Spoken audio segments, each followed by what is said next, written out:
We take a minority, we take a real thing that needs to be addressed, and we go, that's going to go ahead and set the standard for everything else, right? And so we do the same thing with education too. What about the kids that don't have access to it? So then don't we just keep everything at the lowest common denominator? No, we do not. We still raise the bar. We still, whoever we can focus on that has the opportunity to raise the bar, we still allow that. And we go, okay, how do we help these people too? That accessibility to those things matters, man. And I'm not going to pretend I have all the answers. I can tell you what we're trying to do to make that more accessible.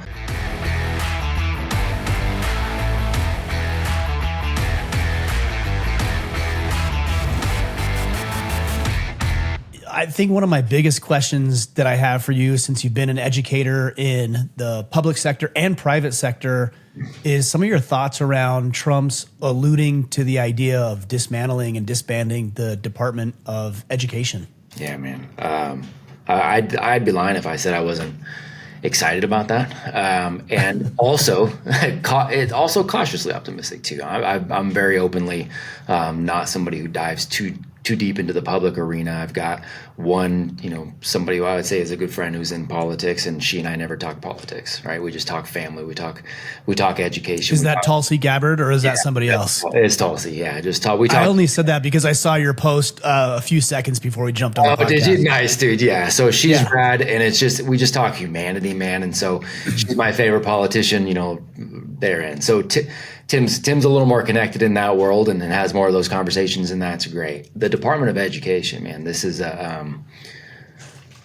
it has nothing to do with, it's never had anything to do with education. By any objective measure, we've gone downhill since the inception of this in 1979, right? So I'm not one of those guys that gets worried about this being gone and control going back to the states, and oh my gosh, because the red herring becomes, okay, well, what about funding for kids with special needs, or what about it's always a funding.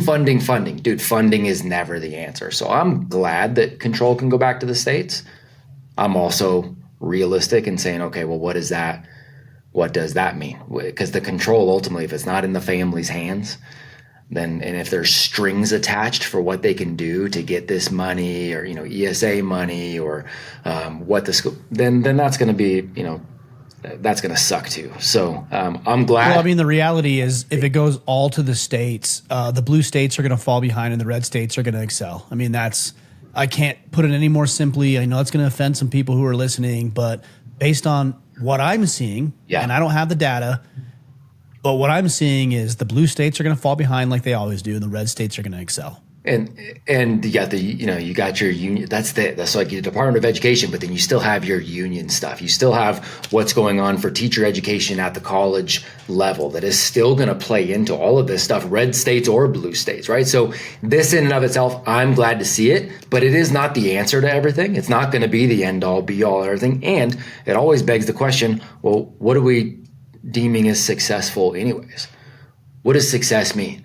The red states do better at what? What definition, Socrates says, beginning of wisdom, definition of terms, right? Is the definition of terms that we're going after a turnaround and an increase in academic performance on specific tests?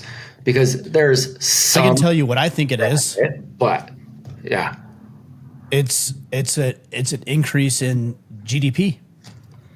And that's how I would measure it. Yep. You can look at a state and say, okay, well, this amount of people have bachelor's or doctorates or whatever it might be, and that's good and fine and wonderful. But at the end of the day, which states, and we're only talking about it from an economic standpoint, not a family standpoint, not a spiritual standpoint. I'm isolating to the economic factor. We just look at what states are the most economically productive, and those are the individuals who are succeeding. Mm-hmm. I agree. And those are never the metrics that we're using to measure the output for the schools. And that's one of the biggest. That's why I don't get too far into the weeds on that stuff, because what we're measuring is how do they do on specific standardized scores? How do they do on specific academic? Cool. If that translated into what you're talking about, 1-to-1, great. Then I'd be all for it. It doesn't. It's a more multifaceted conversation. That's why the men and the women conversation is so important. The parental conversations are so important. What we're talking about with men pouring into other men and having the men, that's why all of these things are so important, because that's also a factor that we aren't measuring. So I'm glad it's going away, and also we'll see. I don't think it's going away, but I do appreciate the push for it, the vigor when it comes to it, because it's at least a conversation that needs to be had. I think the other conversation that needs to be had is Social Security and Medicare. Oh, yeah. I don't think they're going away anytime soon, but can we start talking about this like serious adults instead of listening to these grandmas and grandpas complain about why their benefits that we're paying for, I use their benefits loosely, that we're paying for should be a given, but that might be a different conversation. You did say something interesting, though. You said the men and women conversation. Yeah. What did you mean by that? So we don't, there's so many factors to success, defining what success means in the first place for an individual, for a state, for the country. What does success mean in the first place? And when we start talking about education, we never mention the men and the women who are involved in this, the parents who are involved in this, the fact that education doesn't stop at freaking 18. And so we just go, education is a 5-year-old through 18-year-old problem, or maybe we add college into it. No, this is a full family affair. We don't take that into account, and it's so important that we do. It's that. Well, one of the things that you often hear, and I'm sure you've heard this retort all the time, is everything you're doing is great and wonderful, but what about the kids who don't have mom and dad at home? Yeah. And dad specifically, I think is probably more prevalent than mom not being at home. So what do we do about it? Because you're right. A nuclear family, given all the data, given all the information, a nuclear family, which I'm not part of currently, but a nuclear family with biological mother, biological father at home with the children, regardless if it's public school or private school or a combination or a co-op or Montessori or whatever, is always going to excel relative to a child who might be without mom and or dad in their lives. We just know that. That's a fact. Yep. But what about those kids who don't have the nuclear family dynamic? Right. And it's a valid question. Where I get concerned is that the underlying tone, usually when somebody asks that, the underlying tone is that we should design everything around them versus keep everything optimized and go right. It's like the sexual assault and should abortion be legal and well, what about the people what about incest? What about rape? What about we take a minority, we take a real thing that needs to be addressed, and we go, that's going to go ahead and set the standard for everything else. Right. And so we do the same thing with education, too. What about the kids that don't have access to it? So then don't we just keep everything at the lowest common denominator? No, we do not. We still raise the bar. We still, whoever we can focus on that has the opportunity to raise the bar, we still allow that. And we go, okay, how do we help these people, too? Because we are talking about more of an education issue. So, yeah, that accessibility to those things matters, man. And I'm not going to pretend I have all the answers. I can tell you what we're trying to do to make that more accessible, but that is a giant multifaceted thing. And is that a government's responsibility to pick those people up? What do you think on that? No, the answer is no. I mean, unequivocally. I don't think so. I mean, that's the reality of it. It's unfortunate, but I see the argument for it. Same.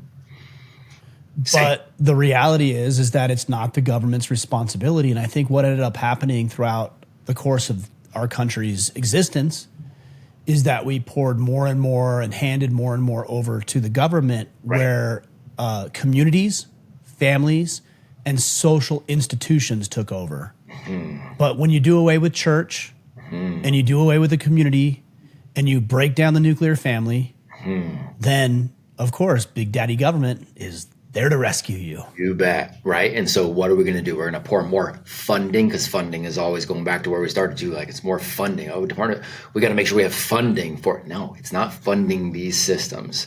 It is ultimately funding. If funding is a part of it, that needs to go to the families as much as possible, right? And I'm always a fan of government staying out of anything. So on our side, part of what we do is we've got our specific foundations so that we can route some of that money, if we can, to families who wouldn't be able to afford that kind of experience. And we can provide mentors to those young people who don't have the father there. And we're not going to be able to save the world, with our efforts in that. But if we got more and more people that are doing that, we can still stay on this course of creating what we want to create and trying to bring as many people along with us. To me, that's the best. It's the best we're going to do. Do you believe, I'm trying to think about it from a critic standpoint. Do you believe that there's enough charity in this world? And I'm not just talking about financial contributions. I'm talking about just being charitable, being liberal with your resources, if I can say that, if I can use that term. But right, time, money, expertise, knowledge, know-how, introductions to other connections, like all the things that you and I just naturally do.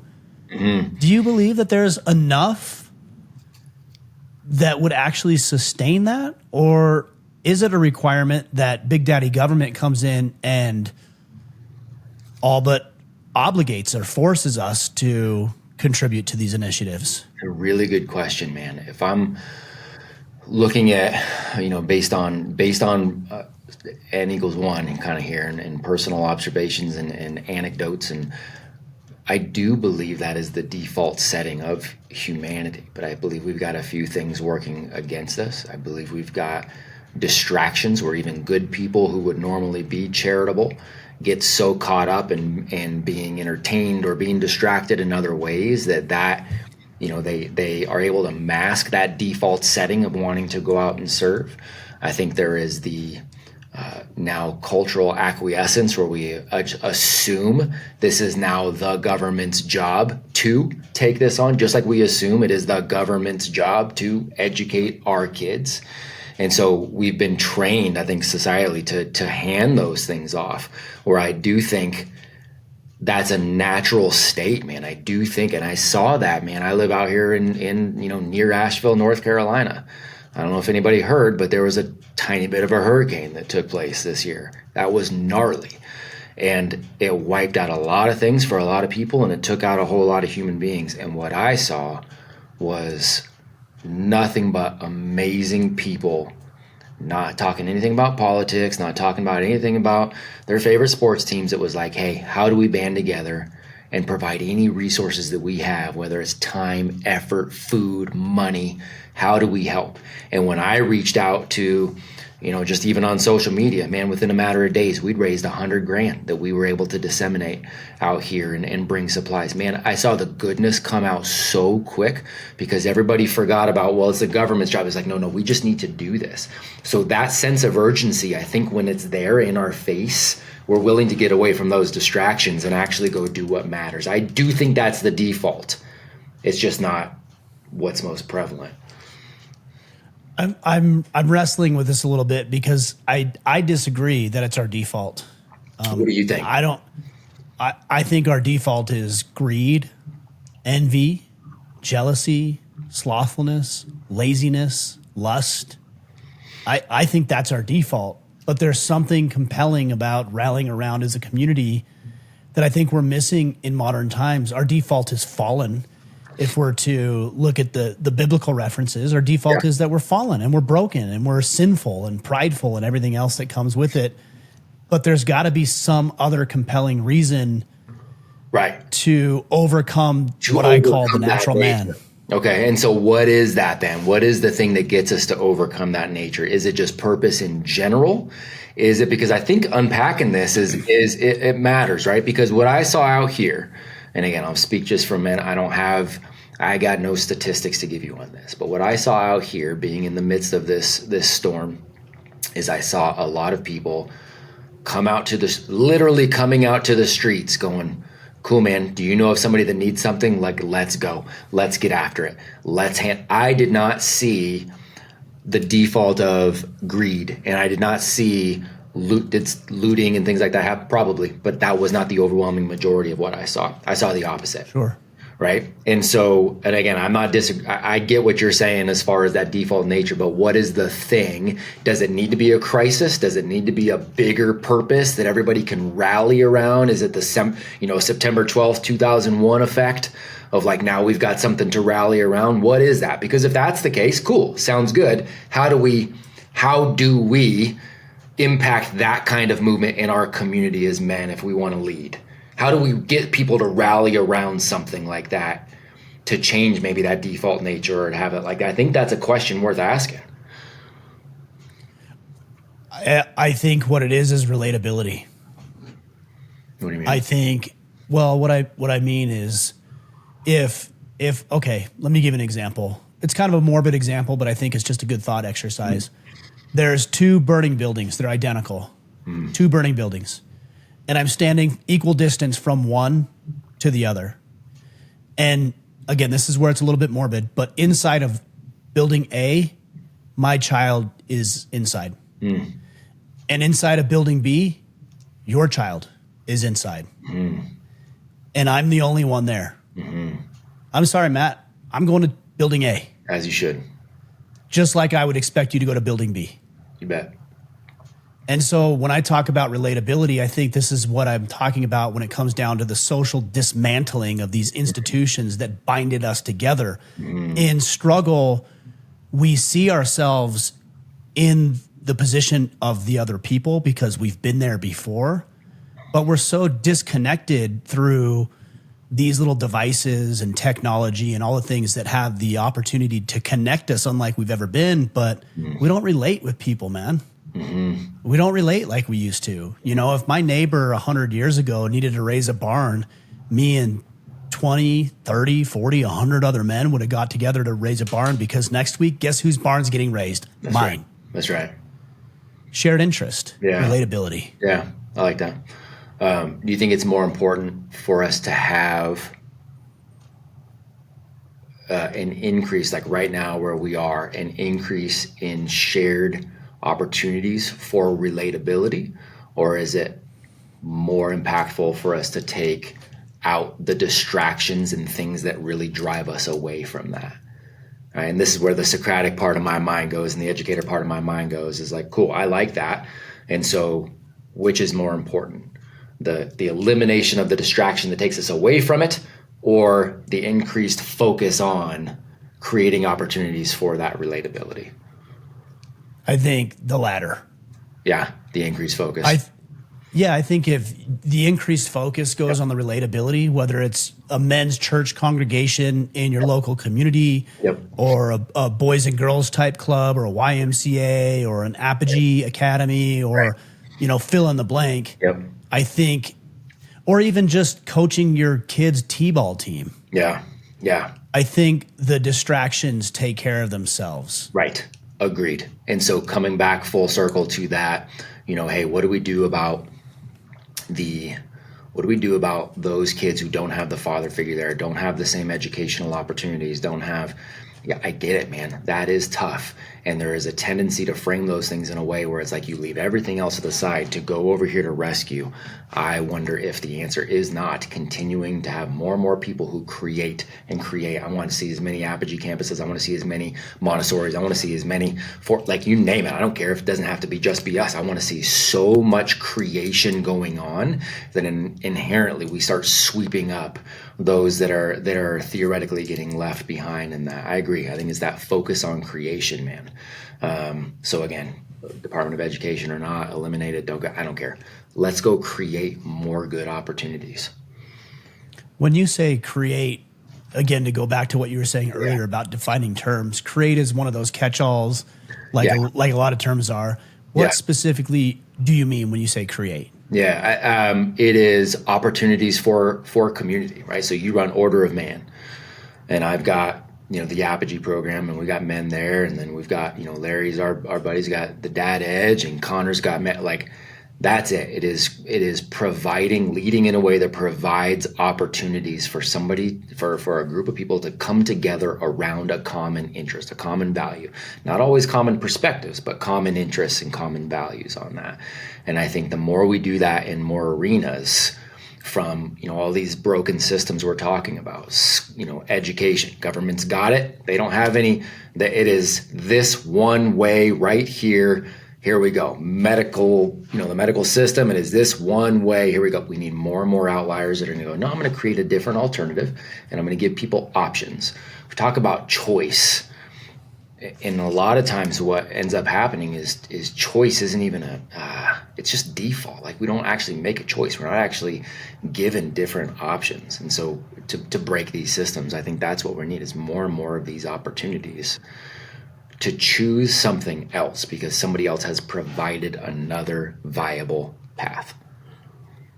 Are you familiar with, he goes by King Randall on Twitter and some of these other social media channels? Randall, not that I can, not off the top of my head. Oh, I should make an introduction. King I mean, Randall. he is doing, I think he's in, I want to say Texas, but I could be wrong on that. So don't quote me on that. But he was on the podcast years and years ago. Okay. And he's creating an environment of learning in a format other than what we would call traditional, and primarily for young black men. And when you were talking about creating opportunities, he's fairly young himself, but he's not only doing the educational piece, but there's real world skills that he's teaching these young men as well, like changing the tire on a car or changing the oil or basic electrical and plumbing.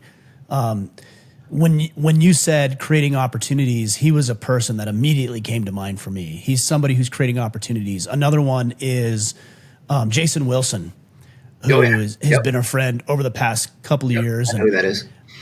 Yeah, man, you watch his videos and he's talking with these young boys about their struggles, but he's doing it through the lens of martial arts, which you and I are obviously fans of, and Jason is as well. Yep. These are the men who are creating opportunities outside of our traditional public schooling system. Bingo. And there's so many of those. And it gives us a chance.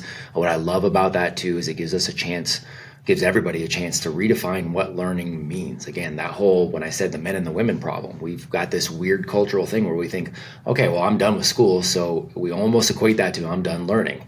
And you and I both know that that's not anywhere near correct, and our lives have been crazy and rich because we do still connect in so many areas, and we do seek to grow, and we do look for other men that are mentors to us in various arenas, right? And then we go ahead and hand that off in return, and that's what growth is. And that gives us an opportunity to have that conversation on a broader scale. Like, that's it, dude. It doesn't stop. And those guys show that. They give people those other opportunities, and it's easier for us to find those parallels then and go, hey, mom and dad, look, there's opportunities for you too. So I love anybody that is creating an environment like that. I'm all for it, man. That's not a competition thing in my head. It's collaborative. It's collaborative. It's helpful to everybody. Yeah, it's helpful to everybody, man. It really is. So. You've got me thinking. I'm actually in the market right now for some space in my local town to put some mats in for jiu-jitsu, have a podcast studio there, have my gym equipment there, and then also have a small archery range. So like my escape, my man cave. But I also thought over the past several months, like it'd be cool if I could just get some buddies together and we do this underground fight club thing where, you pitch in $20 a month just to help with some of the cost and cleaning and overhead or whatever. And then we just go beat the shit out of each other every day. Yep. But I've actually never thought about this until this conversation. It would actually be cool to bring in young men, maybe from the ages of 7 or 8 up to 18, that 10 years of their lives, where if they come from a household that has mom and dad, they pay a minimal fee just to cover some of the expenses. But if they come from, and this is the idea I just had as you said this, if it's a single mother, tuition's covered. We don't charge single mothers. Because I think one of the things that single mothers deal with is, of boys in particular, is they know they're boys. They know that they're different. They know they don't have all of the tools they need to raise these boys completely into fine young men, but they don't have anywhere to go, man. They don't have any resources to turn to. Zero. That's right. It's a conversation to have all the time, man. That's one of the most common, outside of anything specifically labeled education, it may be the most common question that I get is in DMs and things like this from single moms going that, saying that very thing. I don't know. My husband's not here. I don't have a brother like this. My son doesn't have an uncle local. So I'm always asking about those very things. Cool. Where are you? What kind of coaches do you have around you, right? If you don't have a church connection, you don't have an uncle, you don't have what kind of martial arts gyms do you have around? What kind of gyms, what kind of coaches, what kind of sports, what kind of opportunities to get good men around him? And those are the kinds of families that our foundation, we've sponsored, I don't know, 10, 15 probably young men to go through Squire program at various points, both out in LA with B or out here in North Carolina at Kumalatos, when he runs them. We've sponsored 10 to 15 young men, and that's been the thing, is like they're coming out of these homes and we're getting other men to come in and act as their proxy because they're coming from these single mom homes. And so that's one of the ways we spend our money is getting those guys there and connected, man. It's so important. Something like that would be freaking phenomenal, man. That's education, I think, by the way. That's for sure. I mean, they need to know how to read and do some basic math and maybe some world history. Sure. But and some science, there's some basics. All right. There's some, you're a former public educator. You understand there's some basics, you bet. But there's so much more to it. If I can teach a kid how to be creative, how to take calculated risks, how to work hard. Yeah. The math shit's easy, man. That's like 2 + 2 is 4. Like, and it doesn't take long to learn. And so that's always one of those things is what are the meta skills? And that's what we call the meta skills, or what are the things that matter to all people of all time, period, end of story. Your physical health is a meta skill. That matters. You're in your body. You're a human being. You need to make sure you can keep your body healthy. Man, woman, whatever age, it doesn't matter. So that's a meta skill. Being able to communicate in some regard is a meta skill. Very basic math is a meta skill. And so anything else outside of that is more, what do you need? What do you want? Like, what do you desire? Right? So there's the meta skills everybody needs, and then there's the what do you desire. And that's what education is all about. It's the combination of those two things. And those things, what you're saying, the basic understanding of math, the ability to read, that's great. That's a precursor to the ability to think and write and all of everything else that comes out of that. Science, what do we really need out of science? You need the ability to implement the scientific method and actually think critically and make an observation and make a guess on something and then reflect on that and change your mind. Like, you need those things. When do you need them by is always a question. And how quickly do you get it and how do you best get it? Those things happen really damn quick when somebody is ready. The things you're talking about, that creativity, that work ethic, those are some things that are built over a long period of time, and they're most easily built by having it be normal, being around people that are doing that. You start bringing young guys in, then they're around you, and anybody else that's attracted to that kind of stuff, the work ethic stuff is going to come through. That creativity, those conversations, that's going to just be normal for them. And that's what you're seeking to emulate. GK. My brain gets going too fast for my mouth. Dude, G.K. Chesterton has one of my favorite quotes of all time, and he talks about how education really has nothing to do with subjects. It is the transfer of a way of life from one entity to another. That's it. So you have so much potential to impact so many people just by doing exactly what you're talking about doing right there. Massive. I commend you for having a brain that works faster than your mouth. I have a mouth that works faster than my brain. So I think you're on the better side of that equation. Awesome, dude. That's what makes the world go round, brother. I love it. That's awesome. I'm glad you're talking. Like, I didn't actually think that we'd be having this discussion. I have some veins and some things I want to explore when I have conversations, but now I'm all fired up on starting this thing, and I'm thinking about names and costs and getting other people involved. And now I'm completely fired up on something else other than what I wanted to talk with you about today. But that's so good, man. And I'll go anywhere you want to go, but I really think that's something worth exploring. And I don't, by no means am I trying to there's a million different ways to be educated. And so I just want to make this point. It is not a shameless plug promo kind of thing. But when I'm talking to our affiliates about opening an Apogee campus, one of the things we try to get everybody's mind wrapped around is the fact that education looks so many different ways. And it doesn't just look like school. So they have a choice. We provide curriculum and support around what we call these buckets. And then they're picking and choosing what buckets they want to implement. So we have the whole academic section. Great. If you want to plug that in, plug that in. Hey, there's also this partnership we have with Physiology First that's all around the exercise and the physiology of it. Also, somebody knows how to be a healthy human. Plug that in. There's the communication piece that talks about Socratic conversations, effective communication, speech, debate, logic, rhetoric, logical fallacies, being able to really articulate your point of view, right? Like that's a bucket in and of itself. So you can offer that thing to, like, that's it. You're piecing together some very important parts of that physical, that physical component altogether. But even if you have a podcast studio in there, then you get a young man who just gets to come be part of that creative and just be part of that. It doesn't mean you're teaching him he's got to be a podcast guy, but he's an apprentice on a creative outlet. And you'll be able to impact so many things because he'll have a purpose. He'll be able to go towards something, and that'll either lead him further down that path or it'll offshoot a little bit here, but it doesn't start without you working with him. I think it's rad, dude. I hope you do it. Yeah. Well, I will do it. Like when I start, for better or worse, when I start thinking about a thing, I go. And yes, you do. That's cost me a lot of time on some things that haven't been good ideas. I don't think this is one of those, though. Yeah, but exactly. And it's also been the thing that has made it so that you've impacted so many humans. So that's a good thing. What do you think about men and their ability to connect with other men? I see a big problem in society today is that we're so isolated and we operate in these little echo chambers where it's, I'm the dad and I talk with my kids at 2 hours at night and maybe 30 minutes in the morning if I'm lucky.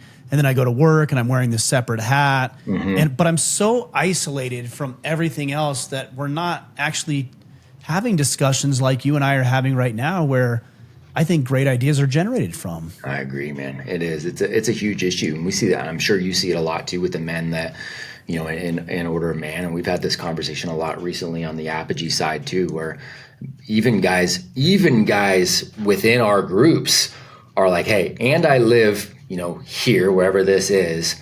And I feel I love these groups, these discussions, these conversations.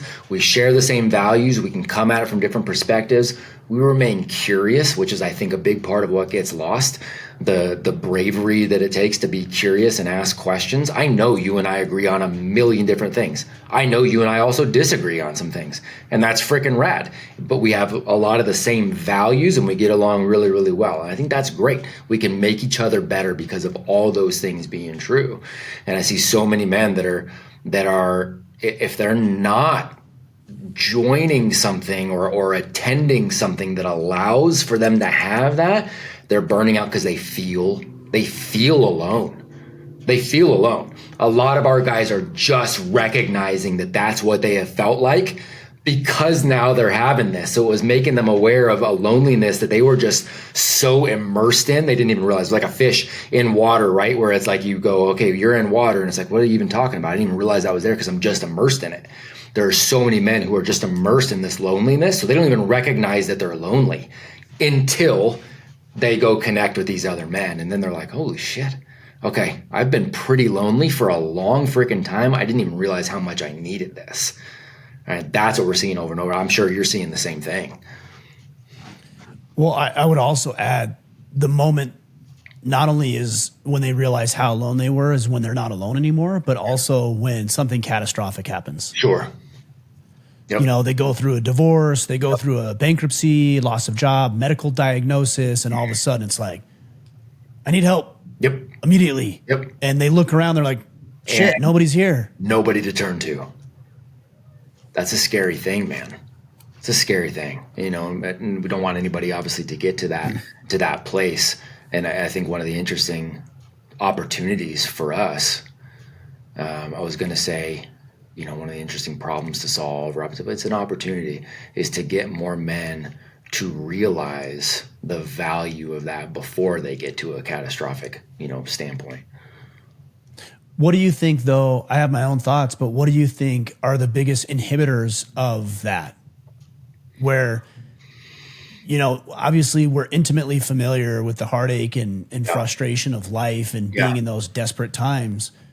But what do you think accelerates the isolation in either good times or times where they're just okay, which is, I think, where most people are. It's just okay. Mm-hmm. Yeah, I think there's probably a couple of things. I think, and it's an interesting thing to think about. And I'll keep wrestling with this afterwards too. There is we tell ourselves really, really good lies. I do believe that's a big part of human nature. Men in particular, is we're really, really eloquent with the lies that we tell ourselves. We do a good job that wherever we're at, like that is there's honor in staying the same. There's honor in being the guy where somebody can be like, Ryan, man, I knew you back when, we were teenagers, and dude, you've never changed. And there's honor in that, right? Like yeah, man, I'm the guy that stays, which is, man, you're under no obligation to be the same person as you were when you started this conversation alone, never mind. Well, I think you're under an obligation to be different, actually, if anything. I agree. I think it's very much that way. I think we are absolutely obligated, if we're called to lead at all, including ourselves. We need to look different. I will be embarrassed if I look the same as I did even a freaking year ago. Like I will be embarrassed, right? I'm obligated to get better. So I think we do a good job of lying to ourselves there. I also think we do a good job. I don't think we're immune from the same distractions that our boys face right now, right? Our boys have a lot of distractions that are dangerous to me because they check off this DNA desire that men have of action and of adventure and the whole princess thing. And, a lot of things that John Eldridge talks about in his book and all that, right? But you've got all these distractions, video games being a huge one where you can check off, and again, play video games all you freaking want, whatever. But I think it's a dangerous thing for young men sometimes. And I've talked to young men about this. They check off all that adventure and that sense of accomplishment, and then they get done and the dopamine's drained and they're like, whew, okay, I don't really want to go out and accomplish anything in the real world right now. That's a lot harder. It's not as cool looking. It's not as sexy. And then they're perpetuating that isolation. I think that's still available for men too, whether it's video games, whether it's television, whether it's porn, whether it's they're checking off all of these things, man. That it's hitting some sort of primal need, but it's not really hitting the primal need, and it's just perpetuating that isolation. I think it's a really good question to ponder. Yeah, I mean, I don't have the answers. I get distracted just like everybody else does. Yeah. But I think that purpose and the mission that's beyond and above myself is what, even in moments of temptation and distraction, keep me focused on what I ought to be doing or what I've identified I should be doing. You bet. So these men that are feeling lonely and feeling isolated, maybe we've got a purpose problem, right? Which again, maybe church used to help solve that, maybe it didn't, but how do we get them purpose again? How do you, though? Are there some thoughts that you have? Because this is obviously it is a crisis in the truest sense of the word, that men are lacking purpose and direction in their lives. Mm-hmm. Is it just being around other motivated and ambitious men? I mean, that's part of it. Or is there more to it? Well, how is purpose achieved? I'm not a big fan of the concept of we find our purpose or helping somebody find their passion or I don't believe that. I believe we forge it. And I've always said that's why it's part of I love the name of the event that we have coming up, because I do believe that. I believe you forge a purpose. And so the question then becomes, how do you get somebody brave enough to just start for it? It doesn't have to be the thing. I don't believe men automatically go, this is what it is, and I'm going to forge it right now. I think you just need to forge something and let that inform you. So yeah, it's a really good question of how do we entice men to start creating or how do we, that is the question. And yes, I think good men around you is a huge part of that. It's the whole 5 people that whole thing. I believe that's true. And it's the 5 books that you read most. It's the 5 television programs. It's the 5 songs. It's the 5 freaking everything. And I think having good men around you is a huge push for men. I was watching The Last Samurai either last night or the night before. It's one of my favorite. Have you seen it? No, but I've heard that's killer. Oh, you should watch. It's one of my top 5 favorite movies. You should definitely watch it.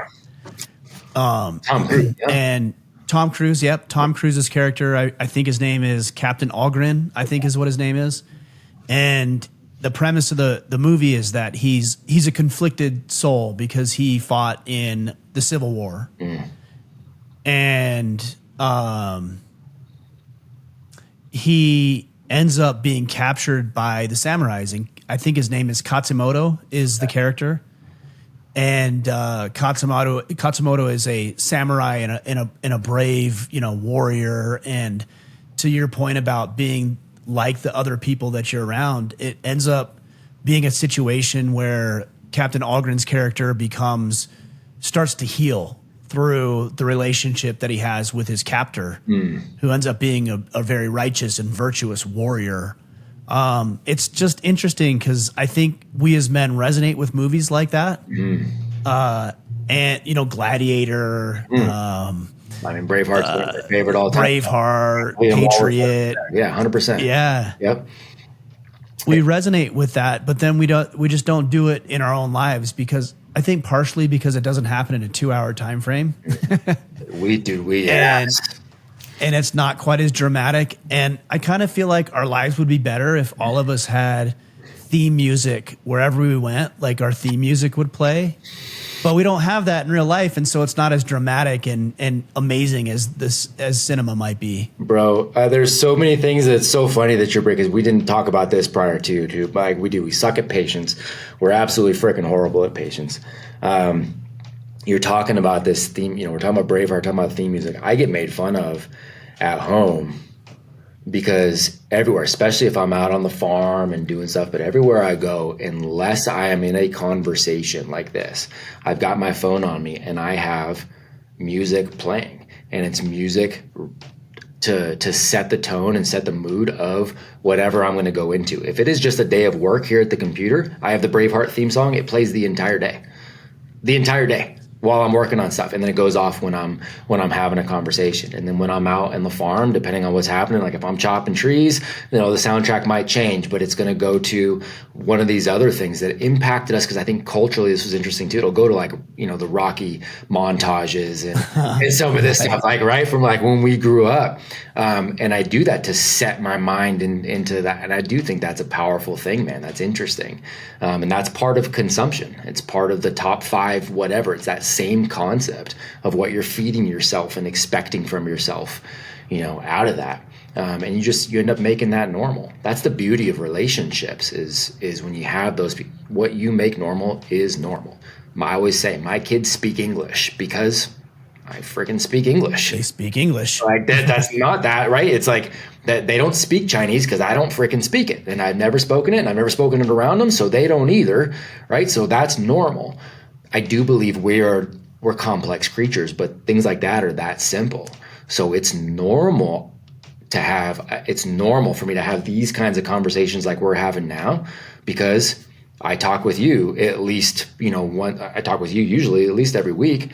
And we have these conversations once every couple of weeks. And then we go talk to other guys who are in this space or who are creating, and it's normal to us now. And guys need that. I think it's a testament to the power of being intentional. Yeah, man. Mm-hmm. If I were to ask the average listener or men who are inside of our groups to describe their friends, the men in particular, who they spend the most amount of time with, I think it would be a lot of losers. I think it would be a lot of average players. I think it would be a lot of people they went to high school with and never gave the relationship a second thought after the last 20, 30 years. And if there's one thing I wish that more men would do is they would be more deliberate and intentional about who they're spending their time with. You don't owe anything to your high school buddy. That's right. You don't owe anything to your loser brother-in-law who is just in your life because you happen to find his sister attractive. But those are the relationships that we often have is just by default, and we don't really design out or map out or even invest in the relationship that, like, for example, you and I have, or the guy that you go to the gym with, or the conference that you attend, or the program that you sign up for. It's unfortunate, but a lot of guys just don't do that. Brother, you're spot on, and it's a life by default, right? And it's like because that allows us to take it allows us to not take responsibility. It allows us to always have somebody else we can point the finger at, because by default, I've had a very clearly defined, steps 1 through 10 to a life of slavery, but at least I knew what I was getting, and I could always point to somebody else and say, damn it, if they would only, this would have made my life better, right? Versus the undefined path to sovereignty, to freedom, which is always undefined and always requires responsibility, and always goes, at the end of the day, you got to be able to point to yourself and go, well, I fucked that up, or I made that. Like, you got to have that. And that's way scarier for so many guys. So true. But it's also interesting though, because if you're the one who fucked it up, you're the one who can fix it. Bingo. If you're not the one who messed it up, there's nothing you can do about it. Bingo. Yep. But that for so many guys is, I think it's equally as terrifying sometimes. I'm the one that can fix it. And then that very quickly turns into, shit, that means I'm the one that has to fix it. And again, they're back, and that's the fear. But why is that terrifying? I mean, I don't feel that way, but I've also cultivated that over decades of my life. And I know you don't, but why do so many men feel that way? Yeah. Why is that terrifying? Yeah. Isn't that an interesting question? Like, why is that terrifying? Why do we lean so heavily into fear? And I recently I've been trying to work through that too recently. And it's like, my default, I know because of my background, I'll default to, well, school's a huge part of it. And maybe it is, where you automatically hand over the pen to your own story quickly.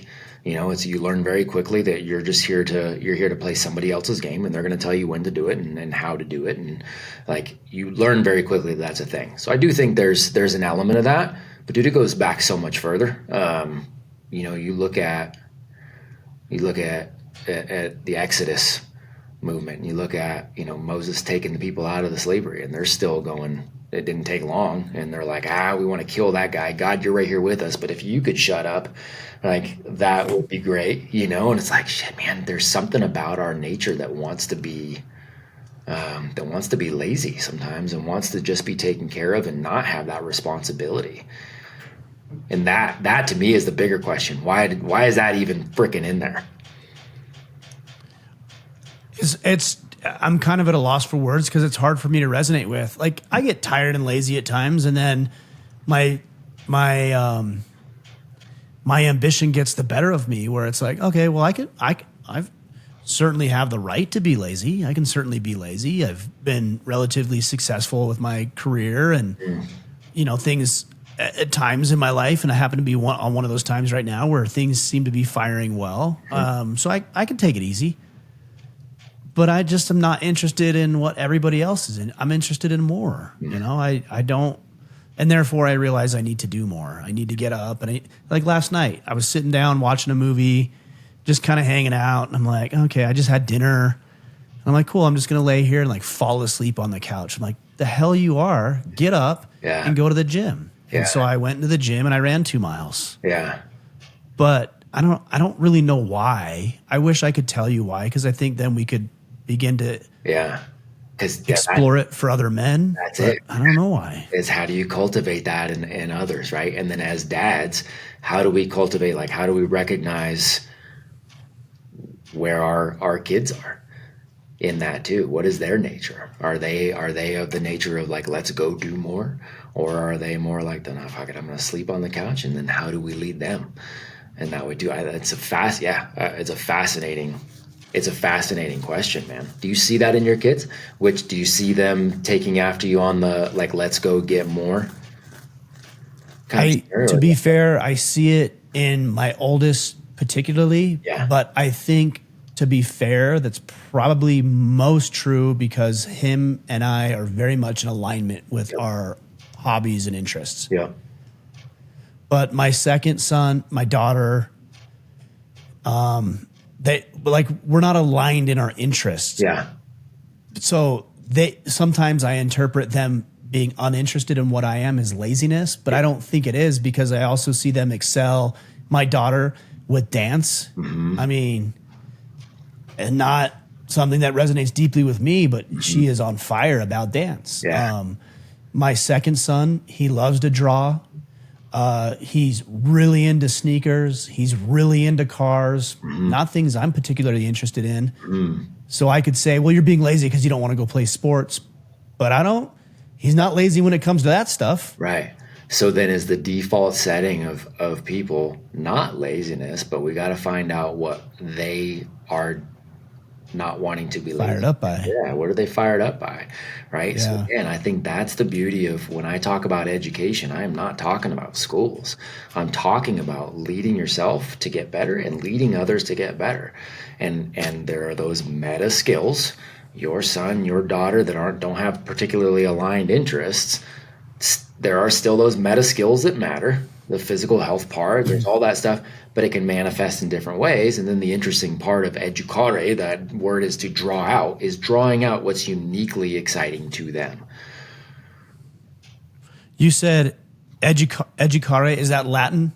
Yeah, I believe. Yeah, it's there's educare and educere, and so it's like the one is like a drawing out of the natural, excitement and the natural capabilities of a human, and the other one is more of like a scaffolding then from the outside kind of deal, which again I believe is what education is, right? It's the like the framework for how to learn, or what? It's a framework for how we're designed, and so it's just a framework for looking at, okay, does Ryan right now, is he needing something from the outside, some sort of outside pressure, some sort of outside instruction, some sort of outside guidance where he can now be the apprentice to somebody who is a mentor or a master and is going to pull that? Or is it something that is uniquely inside of him that I can see that he doesn't yet know, and I've got to try to draw it out somehow. I've got to try to give an experience somehow to draw out what's already there. He's just got it covered up. Are you familiar with Joseph Campbell's The Hero's Journey? Yeah, man. 100%. That's what I hear you talking about is, if guys aren't familiar with The Hero's Journey, it's the thread line for every great movie like You bet it Last is. Samurai or The Patriot or whatever. It's this external conflict that we immediately recognize, but underlying is this internal conflict that we have. And then we hit rock bottom and we're introduced to a mentor who gives us a new perspective in the way that we look at things. And by solving the external crisis, we end up solving the internal one. That's right. That's exactly it. And then that cycle continues because that hero's journey is always put in like a circular fashion. And I think he's got like it's like 12 specific steps, right? And so then you solve those crises and then you come back and you, I don't remember what he calls it. It's something like something to do with the elixir and then coming back in. And so like you come back to actually then serve with this newfound understanding, right? As the new mentor for somebody else. Mentor for somebody else, and you start this Interesting there, right? And so I wasn't familiar with that portion of it, but that's interesting. Which is great. And then you can, in theory, start again, new crisis, new thing, you can. It's a circular representation. The Matrix is as cliche as those movie references get. That really is focused on that hero's journey cycle. I mean, very much. I mean, admittedly so. I think about it with my own personal situation, with my divorce and the relationship, and how that's gone over the past. That's an external crisis. Yep. Anybody who's ever gone through that understands the external crisis that can be. And as I was working on solving that, not to the degree that I wish I would have, I learned a lot about myself, and in that painful, very painful process, became a better man internally, because of the external crisis I was confronted with. That's right. And you had to reflect on that to choose to learn the lessons of that too, because there are guys that don't choose to learn the lessons of that, and it stays with the finger pointing out here, but you're choosing to learn that, and knowing you'll also take those lessons and you'll go help somebody else. You'll help your own kids, you'll help other men who are going through similar things, right? The cycle continues. Yeah. It's cool, man. Yeah. Interesting, man. I love our discussions. I love our conversations. You got me thinking about new things, and I'm sure that everybody in my life is going to be really, really grateful, sarcastically to you, that you got me fired up about this initiative of this boys club or whatever. I don't know what we call it, but so excited. I'm kind of fired up about that now. So excited for you, man. And let me know how I can help on that. Oh, I will. Yeah, trust me, I will. That's, you will be hearing from me. That's what I want to do. I think that's freaking awesome. No, I love it. Well, Matt, we've got this event, man. I'm so excited to be partnered up with you. It's coming up in May 1st through the 4th. It's themensforge.com. And I think a lot of what we're talking about speaks to the deliberateness and intentionality of surrounding yourself with other men who get you thinking about life differently. I've had that happen in the past hour that we've talked about. And of course, I've had this a countless amount of times as you and I have built our friendship. But I hope people can come out, because these are the types of conversations that we're all going to be privy to if they do. Yeah. When we were all meeting and talking yesterday, we were talking about the concept of forging and forging these relationships and forging that purpose and forging that path forward, kind of being this through line for all of us that are taking different angles on that. What does it look like to forge, from a creative standpoint, from the entrepreneurial standpoint, from the husband standpoint, from the fatherhood standpoint, and it's all of that. But the word you used, and again, I love the forge being used as what we're doing. But the word we're talking about a lot today is that intentionality. It's really that's the through line. Like you said, it's the intentionality in all of those areas. And so I'm excited about it too, man, because it'll help people who maybe feel lonely, maybe they don't, but it's putting you around a bunch of really good guys. And my heart, and I know it's yours too, is it's not just man, cool, that was a great reset. That's a part of it, but also having some things to then go be intentional about and to go implement, to keep that hero's journey cycle going, so that you take something away from this that you did not have before, and now you can go pass that on to your family, to your community, and I know we got guys that are all focused on that, so I'm pumped for it, man. Yeah, it's going to be amazing. Yeah. Well, cool. We'll tell the guys how to connect with you, learn a little bit more about what you're up to, and then obviously, we'll link it all up to themensforge.com so guys can have conversations with you, with me. We'll sit around the campfire. We'll do some jujitsu. We'll throw some axes. We'll hear from some great speakers, but these are the kind of conversations we'll be having. The best, man. I'm pumped for it. Yeah. Really, anything we're doing, man, Apogee Strong is the way to go. That'll point you anywhere and everywhere. So apogeestrong.com, Apogee program on social media. You can always find me at my name, and that's easy too. But what we're doing, the mission, it's all through Apogee Strong. Awesome. Matt, I appreciate you, brother. Thanks for joining me on the podcast today. Anytime, all the time, brother.